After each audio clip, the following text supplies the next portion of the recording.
Ibratli oila, pachkalab pullar, qimmat mashinalar, ta'sirli yurakni ezuvchi so'zlar.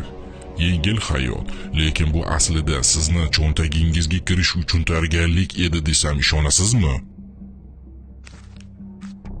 Odamlarni lotereyada cho'chirganini hammamiz isboti bilan ko'rdik. Ko'rmaganlar bo'lsa, Iskandar Makedonskiyning kanalida ko'rishingiz mumkin.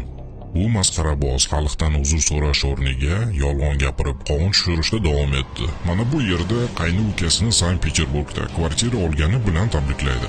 Xudolar bir yangilik buzardi. Uka, tabriklayman. Kvartira muborak bo'lsin. Dizaynchani ham sotib tanlagan ekansan, gap yo'q. Biroz o'tib, bu kvartira Avitodan 37 ming rublga ijaraga olingani ma'lum bo'ldi.